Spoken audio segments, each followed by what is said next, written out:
Bismillahirrahmanirrahim. Assalamualaikum warahmatullahi wabarakatuh. Alhamdulillahirabbil alamin. Walladzi arsala rasulahu bil huda wa dinil haqq liyudhhirahu 'ala dini kulli. Wa kafa billahi syahida. Wa asyhadu an la ilaha illallah wahdahu la syarikalah. Wa asyhadu anna Muhammadan abduhu wa rasuluh. Allahumma shalli ala Muhammad wa ala alihi wa ashabihi wa man tabi'ahum bi ihsanin ila yaumiddin. Ya ayyuhalladzina amanu taqullaha wa qulu qawlan sadida yuslih lakum a'malakum wa yaghfir lakum dzunubakum. May yuti'illaha wa rasulahu faqad faza fawzan 'azima wa ba'd. Fa inna asdaqal hadisi kitabullah wa khairal hadyi hadyu Muhammadin sallallahu alaihi wasallam. Syarrul umuri muhdatsatuha fa inna kulla muhdatsatin bid'ah wa kulla bid'atin dhalalah wa kulla dhalalatin finnar. Ayol ikhwah akramana subhanahu wa ta'ala, seolah kita masuk hadis yang ke-198 dari 1000 hadis hafalan. Temanya makannya orang iman. Artinya orang iman ketika butuh makan, bagaimana sikap dia, entah berkaitan masalah cara, tujuan, kadar, seputar itu, bagaimana makannya orang beriman. Temanya membahas masalah itu. An Abi Hurairah Abdurrahman bin Sakhar ad-Dawsi radhiyallahu anhu qala Rasulullah sallallahu alaihi wasallam, ya'kulul muslim, orang Islam makan, fi mi'an wahidin, di dalam lambung yang satu, wal kafir, sementara orang kafir, ya'kulu, dia makan, fi sab'ati am'a, di dalam 7 lambung. Rawal Bukhari, meriwayatkannya Imam Bukhari rahimahullah ta'ala. Apa saja pelajaran yang bisa kita petik dari hadis di atas? Pertama, kekuatan mutlak hanya milik Allah. Al-Qawi Al-Matin, la haula wala quwata illa billah. Ayat maupun sunnah cerita tentang kekuatan untuk Allah itu memang sudah jelas dan gamblang. Allah dat yang maha kuat,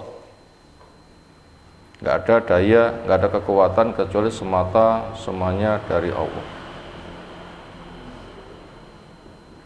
Yang nomor 2, Allah yang memberi makan. Tentunya dengan kebutuhan-kebutuhan yang lain, semuanya dari Allah, karena Allah itu ada as-samad, tempat bergantung.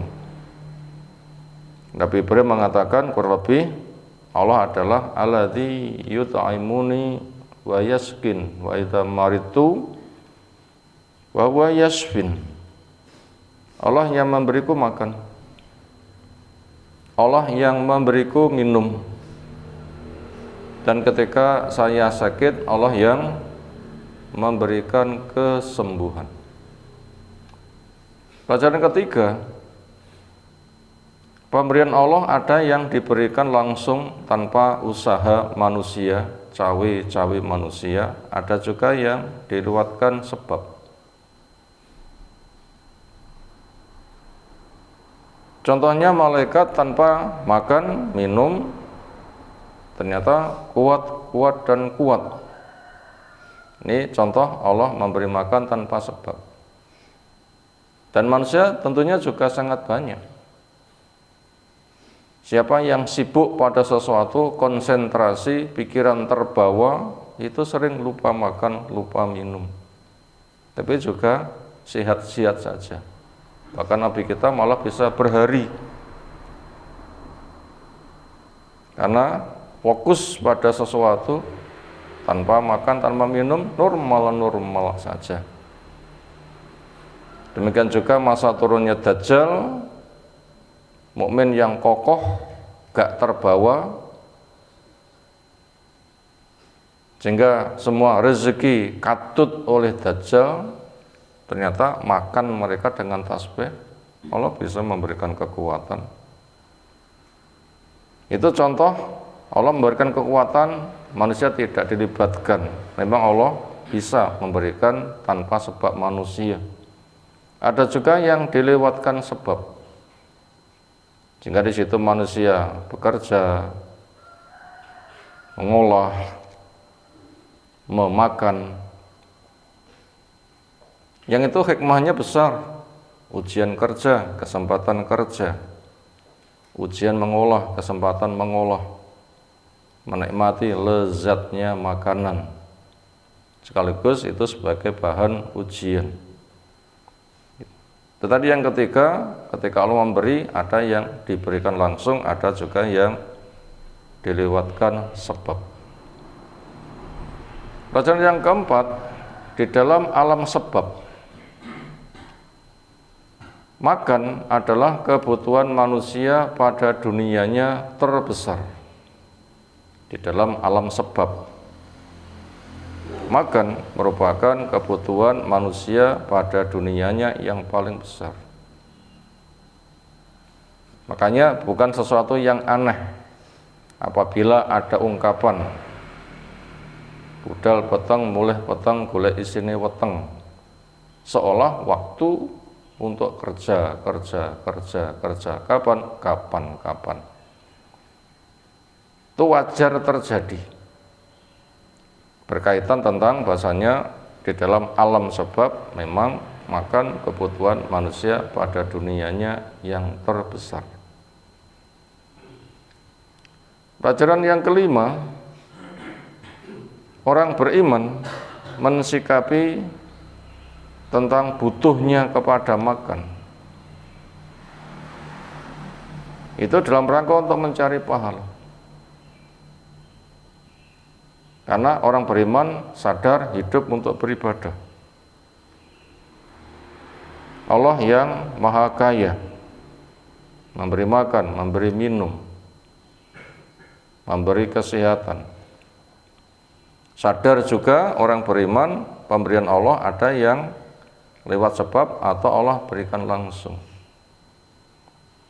Maka orang beriman berkata masalah makan itu untuk beribadah. Memang dengan kerja dia punya niatan ibadah, dengan mengolah punya niatan ibadah, dengan memakan memang punya niatan ibadah, karena memang itu ada alam sebabnya, ada syariatnya, ada ketetapannya, wa'ati kulati haqqin haqqah, masing-masing pihak yang punya hak beri haknya. Jika dengan demikian orang beriman berkat masalah makan itu serba berpahala. Lalu pelajaran yang keenam, ketika orang beriman itu makan, sadar makan itu adalah cuma sebatas sebab, bukan sebagai penentu. Maka dia tahu ukurannya, yaitu sebatas membuat punggung itu tegak. Artinya andaikan bensin butuh perjalanannya 60 kilo, kendaraan yang irit 1 liter 60-an, berapa banyak dia beli bensin? Ya 1 liter saja. Gak usah dipenuhi, untuk apa? Nganggur, ya dipakai. Bisa bocor, bisa menguap. Ya cukup 1 liter. nanti kurang beli lagi. Nah, sikapnya seperti itu. Bahkan petunjuk di dalam hadis, sejelek-jelek bejana itu perut. Sejelek-jelek bejana itu perut. Bejana boleh dipenuhi, tetapi perut enggak layak. Makanya ketika makan sebatas untuk mengukur ukuran, masing-masing pihak punya hak, itulah yang ia berikan. Makanya bila orang itu butuh kenyang, maka sudah ada cara menata rasa, yaitu perut dibagi menjadi 3, sepertiga air plus buahnya tentunya, sepertiga lagi makanan, sepertiga lagi angin. 2 gelas, 1 mangkok cukup, karena ukuran perut itu sekitar 1,5 liter. Senada dengan itu, momen ketika makan begitu sikapnya, sehingga betul-betul sebatas sarana. Dan semuanya itu kuncinya dari Allah, kenyang tidaknya, kuat tidaknya, maka sudah ada aturan main. Di balik itu, kekuatan itu berada pada keberkahan Allah, sehingga cukup dengan berkah, bukan dengan jumlah. Makanya walaupun sedikit tetapi berkah cukup. Semisal berpuasa, sahurlah, berarti jelas di situ ada peraturan makan, minum, dan itu berpahala. Bila nggak punya apa-apa, walaupun dengan seteguk air, nah ternyata cukup. Walaupun dengan seteguk air, ternyata cukup. Ini menunjukkan cukup itu dengan berkah, bukan dengan jumlah. Makanya orang beriman cukup menggunakan 1 perut saja ketika makan. Nah, beda dengan orang kafir, memang profilnya mengikuti gaya hewan. Yang hewan itu memang dicipta sebagai sarana, sehingga digemukkan untuk diambil manfaat, sembelih atau dijual. Ada program penggemukan. Memang fungsinya untuk itu, maka hidup dia memang hidup untuk makan. Makanya orang kafir seperti itu gayanya, nuruti karep, bukan tahu kebutuhan dan ukuran, tapi nuruti karep, bukan tahu ukuran dan kebutuhan. Mukmin tahu ukuran dan kebutuhan, tapi kalau hewan nuruti karep. Kenapa? Memang alamnya begitu. Makanya Allah menjelaskan gaya pemikiran orang kafir dengan Allah jelaskan, walatina kafaru yatamataun wa yakulun kama ta'kulu an'am wa naru maswalahum. Wong kafir itu senang-senang makan-makan seperti hewan. Makanya mereka menggunakan 7 perut, sehingga nanti datang di hari kiamat ada orang besar-besar, lemu-lemu, tetapi ketika ditimbang nggak ada bobotnya.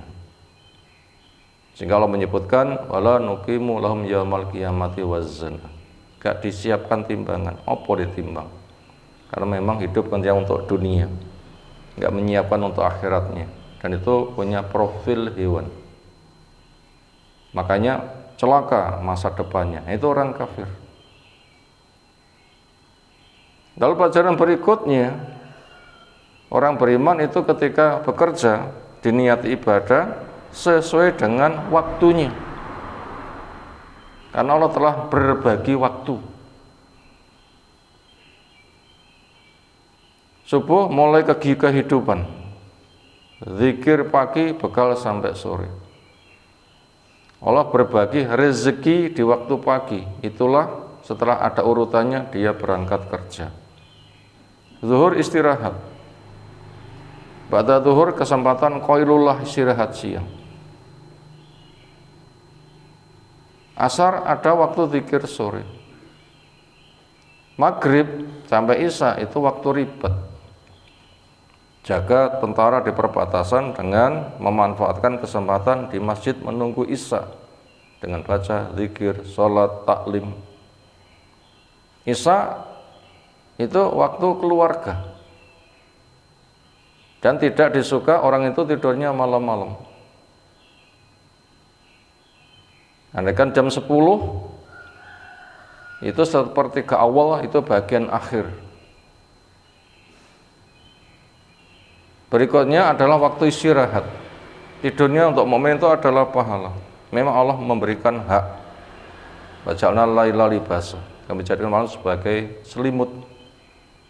Silakan istirahat. Seperti ke akhir, Allah turun ke langit dunia. Hamba bangun. Semua fasilitas diberikan. Minta diberi, doa dikabulkan. Minta ampun diampuni. Dan seterusnya. Lalu sudah ada waktu-waktunya. Kapan waktu kerja? Itu sudah ada. Makanya orang dulu, walaupun enggak terlalu dulu, kerja itu ditargetkan, butuhku, diri, keluarga, dan yang kutanggung itu sekian. Termasuk sedekah yang diprogramkan sekian. Ketika kerja dapat, sudah pulang. Setelah itu kesibukan lain yang manfaat. Membaca, telaah, memberikan bantuan. Bukan mumpung laris, ngeruk semuanya, seolah mau digudangkan pun, enggak. Mereka mengambil secukupnya. Andaikan ada panen ikan di sungai, ngambilnya secukupnya, walaupun dia ngambil 1 truk bisa, tapi 1-2 saja cukup, ya ambil 1-2 saja. Apabila mengambil banyak memang untuk dibagi, bukan ditumpuk-tumpuk karena ambisi. Makanya semisal Syekh Albani atau siapa, itu ketika 2 jam, 3 jam, 2 jam setengah cukup, sudah. Selebihnya ia gunakan yang lebih maslahat. Nah, itu begitu sikapnya orang beriman. Makanya ketika memakan pun juga penuh dengan adab. Dengan cara duduk, dengan tangan kanan, dengan membaca basmalah, dengan tahu jumlah, dengan doa sesudahnya, dan berpikir saya sudah kuat, nanti tenagaku untuk apa. Maka dengan demikian nanti dampaknya luar biasa. Siapa yang terjaga perutnya, terjaga kesehatannya. Karena penyakit itu berada di perut, dan pertama kali busuk ketika orang itu dikubur, dia adalah perutnya. Maka jamin yang halal dan tidak merusak kepada badan. Sebab kalau orang itu terlalu kenyang, itu racun itu sangat banyak. Tapi kalau lapar, maka yang numpuk-numpuk termasuk racun itu pun nanti bisa diolah menjadi makanan. Nah, seperti itu gambarannya ke sana. Itu tadi sikap orang beriman berkaitan masalah makan. Ternyata Islam telah memberikan bimbingan yang amat sangat maslahat, entah untuk dirinya, perutnya, agamanya, kesehatannya, lingkungannya, dan sebagainya. Ternyata merupakan bimbingan yang luar biasa. Demikian disampaikan. Subhanakallahumma bihamdika, asyhadu an la ilaha illa anta, astaghfiruka wa atubu ilaik. Assalamualaikum warahmatullahi wabarakatuh.